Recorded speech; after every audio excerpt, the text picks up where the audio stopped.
안녕하십니까. 김정입니다. 드디어 대한민국의 제1회 K10회 열게 된 걸 정말 축하드립니다. 시간 되는 관계로 빨리 진행하도록 하겠습니다. 오늘의 제 주제는 중국 관련 논쟁입니다. 일단 오늘은 세 개의 주제로 나눠서 이야기할 텐데, 첫 번째, 미국 제국주의와 중국 제국주의의 대결, 두 번째, 역사 왜곡, 세 번째, 대한민국의 지정학적 중요성에 대해서 말씀드리겠습니다. 자, 먼저 미 제국주의와 중국 제국주의의 차이점에 대해서 말씀드리겠습니다. 먼저 제가 중국에 파견되어서 근무하던 시절에 그 중국의 공무원과 함께 저녁 식사를 할 기회가 있었습니다.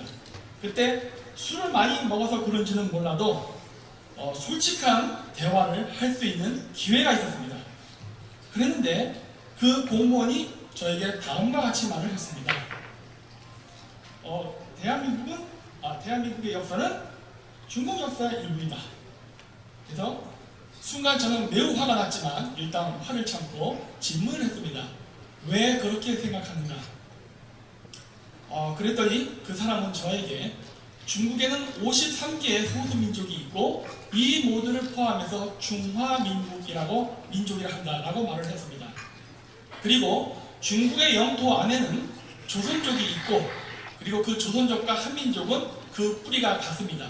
따라서 중국 영토 바깥에 있는 중화민족이 세운 대한민국은 중국의 속국이다 라는 논리를 펼쳤습니다. 제가 이런 대화를 홍콩이나 대만에서 했다면 즉각 반박을 했을 텐데 아무래도 제가 중국에 있었던 관계로 강한 반박을 하지 못하고 다음과 같이 다시 질문을 했습니다. 당신은 미국을 좋아합니까? 라고 물어봤더니 싫어한다고 말하더라고요. 그래서 왜 그러면 당신은 미국을 싫어합니까? 라고 물어봤더니 그 사람은 미국은 남의 나라를 침략하고 괴롭히는 나라이다. 따라서 먼 미래 중국이 미국을 제치고 세계 제1의 강대국이 돼서 이러한 문제를 바꿔야 한다 라고 말을 했습니다. 그래서 저는 약점을 잡았죠. 그래서 다시 한번 질문했습니다. 당신은 중국은 왜 내분을 일으키게 하십니까? 라고 물었습니다. 그랬더니 그 사람은 의아해하면서 왜 그런 이상한 질문을 하냐고 물었습니다. 그래서 저는 이렇게 얘기했죠. 미국은 이민자에 의해서 만들어진 나라입니다.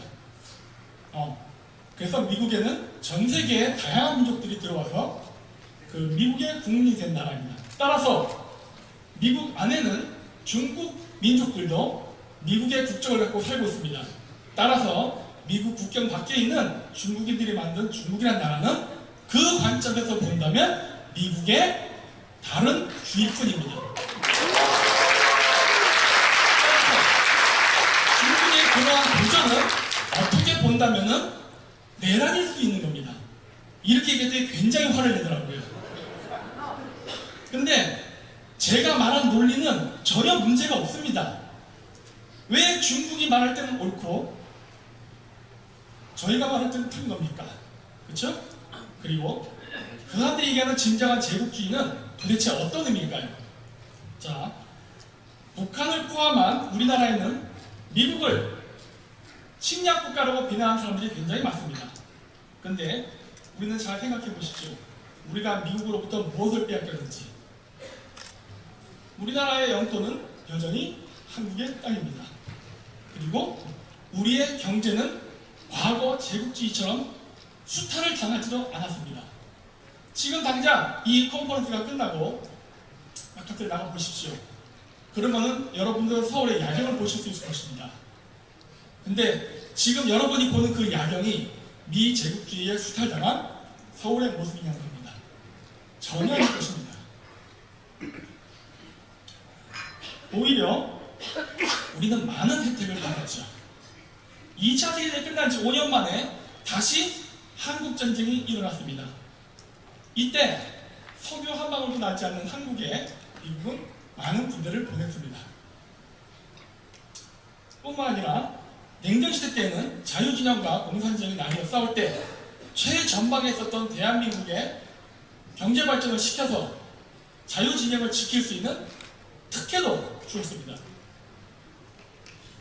그 결과 하루에 한 끼도 못 먹던 나라가 지금은 자기가 돈을 내서 다이어트를 해야 될 정도로 풍요로운 나라가 됐습니다.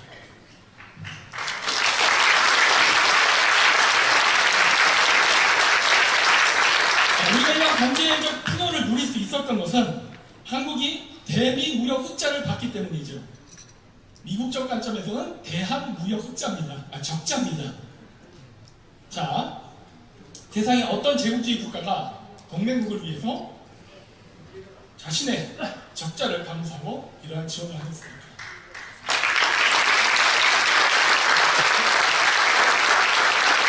이러한 특별을 받는다면 한국만이 아닙니다. 일본, 대만, 홍콩, 싱가포르, 그 외 많은 동남아시아 국가들도 비슷한 혜택을 받았습니다. 그 덕택에 오늘날 아시아 국가들은 꽤 잘 살게 되었습니다. 물론 이것이 완벽한 성공은 아닙니다.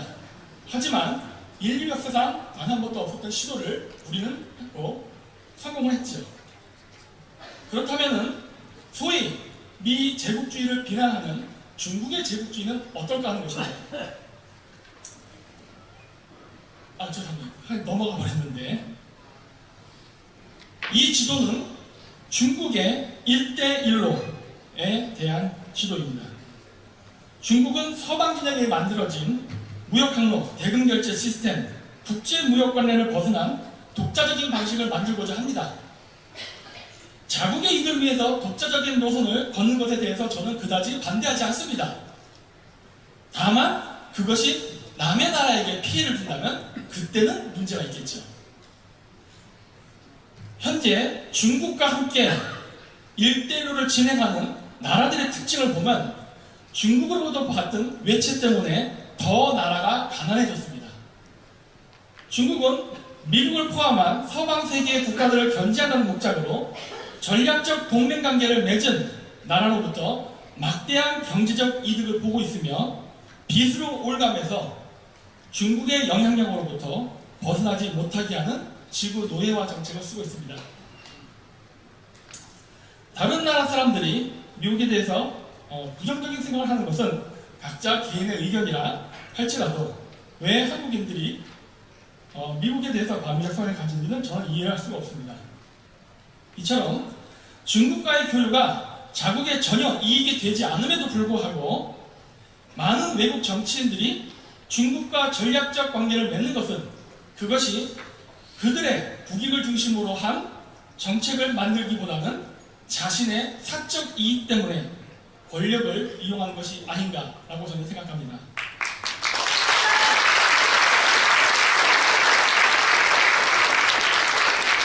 실제로 1대1로 프로젝트 참가국은 많은 부패 스캔들로 몸살을 앓고 있습니다. 이제 역사 왜곡에 대해서 말씀드리겠습니다. 중국은 1대1로를 개발하면서 해당 국가들에게 갚을 수 없는 부채를 안겨서 노예만을 시키는 것에 그치지 않고 그 나라의 역사까지 빼앗아가고 있습니다. 중국은 아시아의 고대사를 중국의 역사로 만들면서 아시아 지역의 영토 혹은 영해를 가지는 것을 정당화하는 도구로 역사를 사용하고 있습니다. 중국은 남중국해의 90%를 자국의 영해라고 주장할 때에도 역사를 이용해서 정당화하고 있습니다. 중앙아시아와 시베리아 지역 또한 역사를 이용해서 자신들의 잃어버린 영토라고 주장하고 있습니다. 따라서 중국의 1대1로는 중국이 미래에 점령하고자 하는 지역에 건설하는 침략 루트입니다. 그들은 침략 루트를 개발하고 해당 국가의 경제를 붕괴시켜서 해당 경제의 경제력을 붕괴시켜서 미래에 일어날 중국의 침략에 저항하지 못하도록 하는 치밀함을 보이고 있습니다. 과연 이러한 짓을 하는 중국이 미국의 외교 정책을 비난할 수 있을까요? 게임 이론을 이용해서 중국이 미래에 어떤 루트를 중점적으로 개발할 것인가를 예측해보면 중국은 장기적으로는 바닷길보다는 육지길 개발에 더욱더 노력을 하게 될 것입니다. 그 이유는 바닷길은 미국의 강력한 해군에 막혀서 첨단 기술을 통해 미국을 이긴 데는 많은 시간이 걸리기 때문입니다. 그러나 육지길을 이용하게 되면 미국의 영향력이 없기 때문에 손쉽게 중동과 유럽으로 이동이 가능합니다. 그러나 시베리아의 길을 이용하게 될 경우 중국의 성장을 경계한 러시아가 통제를 하게 되면 이동이 어려워지기 때문에 결국 중국은 독자적인 신실크로드를 개발하는 쪽으로 가게 될 것입니다. 이렇게 되는 것이죠.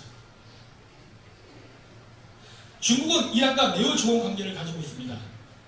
중국이 내륙을 통해서 이란까지 파이프라인이라든가 철도를 연결해서 본격적으로 원유나 가스를 수입하게 된다면 중국은 자신이 필요로 하는 원유와 가스를 거의 100% 가까이 수입할 수 있게 됩니다. 그래서 중국은 2000년대 초반부터 지속적으로 서부 대개발, 1대1로 등의 국가 프로젝트를 진행하면서 독자적인 내륙 루트를 개발했던 것으로 보입니다. 제가 중앙아시아에서 공부하던 시절에도 중국은 중앙아시아 지역에 진출하기 위해 이 지역의 역사를 중국 역사에 편입시키는 작업을 하고 있었습니다. 예를 들어서 몽골족 출신인 징기스칸을 중국인이라고 하면서 몽골 제국의 역사를 중국 역사에 포함시키는 작업을 하고 있습니다. 중국의 역사 왜곡에 몽골인들이 반발하고 있음에도 불구하고 중국은 몽골이 경제적으로 중국에 의존하고 있는 것을 이용해서 지속적으로 전 세계에 징기스칸을 중국인으로 홍보하고 있습니다. 만주족이 세운 청나라 또한 마찬가지입니다. 2차 세계대전이 일어나기 이전 중국에서 발생한 신해혁명 당시 중국인들은 만주족은 만주로, 한족은 중원으로 라는 슬로건을 가지고 신해혁명을 일으켜 청나라를 무너뜨렸습니다. 그러나 오늘날의 중국은 이러한 역사를 무시하고 만주족의 역사를 중국의 역사로 편입시키고 만주 지역의 점령에 대한 정당성을 주장하고 있습니다. 뿐만 아니라 한국의 고조선, 고구려, 발해, 백제 역사까지도 중국사에 포함시키고 있습니다. 그래서 만주와 북한, 남한의 서쪽 쪽 땅까지 모두 중국이 예전에 지배했던 땅으로 생각하고 있으며 언젠가 되찾아야 할 땅이라고 주장하고 있습니다. 문제는 몽골이나 중앙아시아 국가들과는 달리 미국을 든든한 우방으로 가지고 있는 OECD 국가에 포함된 경제 분국인 대한민국의 정치인이나 시민들, 언론인들이 중국의 이러한 역사 왜곡에 대해 침묵을 하거나 모르는 척을 하고 있다는 것입니다. 미국을 비난하고 일본을 비난하며 자주적인 국가를 건설해야 한다고 주장하는 사람들이 현재 진행형인 중국의 침묵에 침묵하는 것은 지성인으로서 매우 비겁한 행동입니다.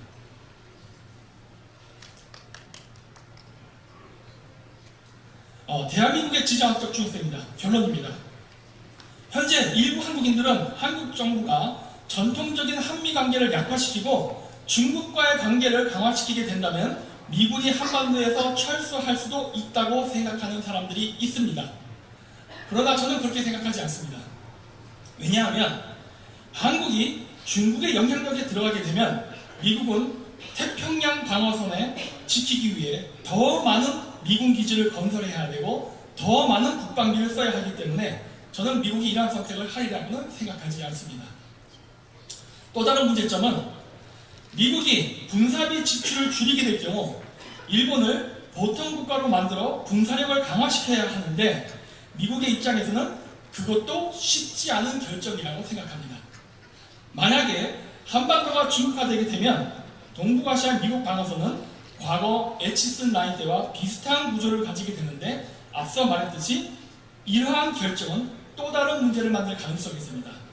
하지만 이 부분에 대한 설명은 정치적으로 매우 민감한 부분이기 때문에 설명은 생략하도록 하겠습니다. 그렇다고 해서 한국의 정치인들이 이런 지정학적 장점만을 믿고 안일하게 있어서는 안 된다고 봅니다. 우리는 이러한 지정학적인 장점을 우리의 국익을 실현하기 위해 적극적으로 이용해야 한다고 생각합니다. 예를 들어서 남북통일, 혹은 그와 유사한 형태를 이루는데 미국과 공조를 하는 것입니다. 대한민국이 보유한 육해 공군 중에 육군의 비중이 압도적으로 높습니다. 그 이유는 우리 한국이 북한과 국경을 맞대고 있기 때문입니다.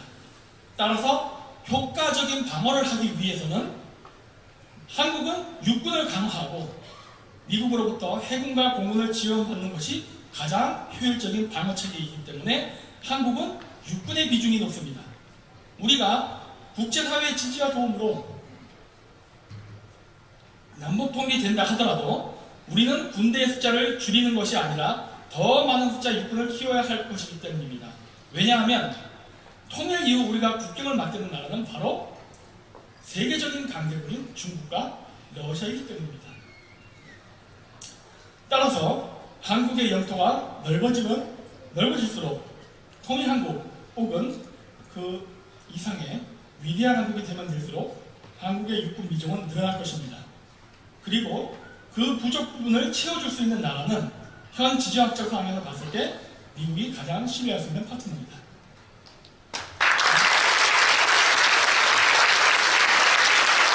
우리가 육군을 강화하게 된다면 중국이나 러시아 또한 육군을 강화할 수밖에 없을 것입니다. 이렇게 되면 중국과 러시아는 한정된 국방비를 육군 강화에 투입하게 되어서 상대적으로 해군이나 공군의 개발의 비중을 낮출 수 있습니다.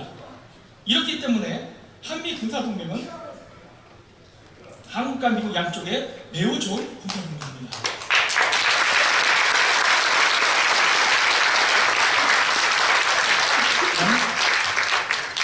남북을 통일하고 육군을 강화시키려면 많은 비용이 발생할 겁니다. 그러나 현재 한국이 가지고 있는 경제력으로는 불가능합니다. 하지만 저에게 한 가지 아이디어가 있습니다. 예를 들어서입니다.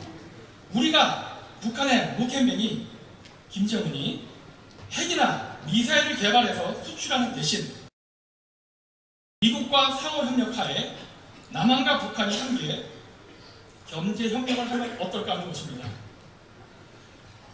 현재 한국에는 많은 노동 인력이 필요합니다. 우리는 지금 그 노동 인력을 중국으로부터 수입하고 있습니다만 잠재적인 산업 스파이 활동의 위험이나 중국화 때문에 많은 고민이 있습니다. 따라서 북한이 핵 개발을 포기하고 국제사회에 참여를 원한다면 우리는 도울 수가 있습니다. 한국에는 세계적인 기업이 많습니다. 삼성, 현대, 기아, LG, 그 외에 수많은 중소기업들이 있습니다. 북한의 노동인력이 남한으로 내려와 우리에게 필요한 노동력을 제공해준다면 우리는 중국보다 더 값싼 인건비를 이용해서 제품을 만들 수 있습니다. 그렇게 되면 우리는 가격 경쟁력을 가지게 되어서 더 많은 제품을 수출해서 무역 흑자를 볼 수 있습니다. 저는 이렇게 생산된 제품을 미국 시장에 팔고 싶습니다.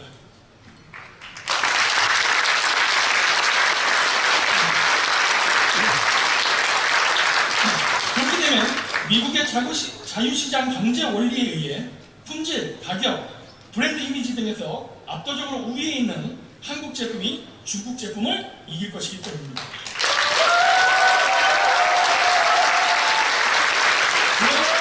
미국은 대중 무역 적자를 줄일 수 있을 것입니다.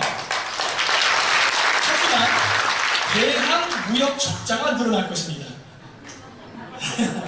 그렇다면 이 문제를 어떻게 해결해야 할까요?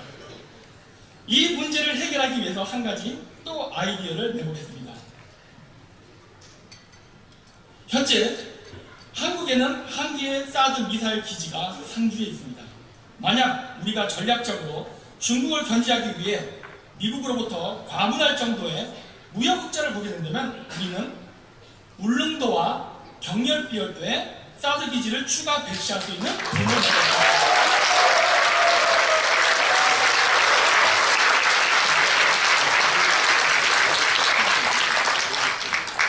만약에 운이 좋아서 미국과 협상이 잘 돼가지고 이어도에도 사드 기지를 건설하는 것이 가능하다면 평택에도 보너스로 더 지을 수가 있습니다.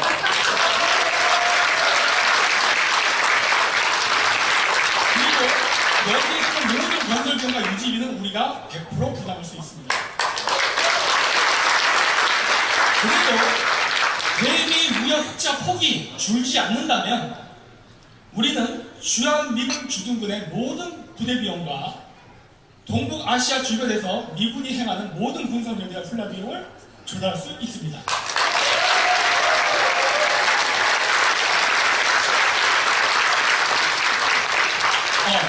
이렇게 하는 것이 한국과 미군 간의 무역 균형을 맞춘과 동시에 국가 안보를 동시에 지킬 수 있는 방법이라고 생각합니다.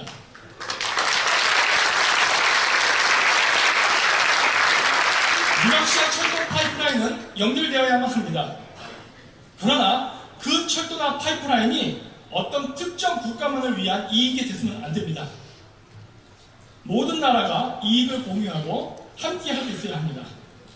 이 지도는 제가 몽골 국립대학교에서 박사학위를 따던 과정에서 있었던 논문의 한 일부의 지도입니다. 이 지도를 확대해서 미국과 연결을 하게 되면 다음과 같습니다. 만약에 중국이 남중국해의 영유권을 계속 고집함으로 인해서 국제사회와 갈등을 일으켜 우리가 이 지역을 통과하기 어려워지게 되면 우리는 북미로부터 시일가스를 수입해도 됩니다. 그러면서 에너지 안보를 확보할 수 있습니다. 그리고 현재 남미에 수립된 많은 우파 정권들과 연대해서 그 나라로부터 우리가 필요한 원자재를 수입할 수 있습니다. 이렇게 하면 신냉전 시대 미국을 중심으로 한 자유진영이 다시 재결집을 하는 데 큰 도움이 될 것이라고 생각합니다. 그리고 이러한 에너지를 수입하는 데 필요한 재원은 현재 우리 대한민국이 보유하고 있는 많은 해외 공장들을 현지에 더 많이 지어서 그 나라의 취업률을 높이고 그리고 경제 개발 효과에 기여함으로써 서로가 윈윈 할 수 있는 정책을 만들 수 있다고 생각합니다. 시간이 부족한 관계로 이걸 마치도록 하겠습니다. 감사합니다.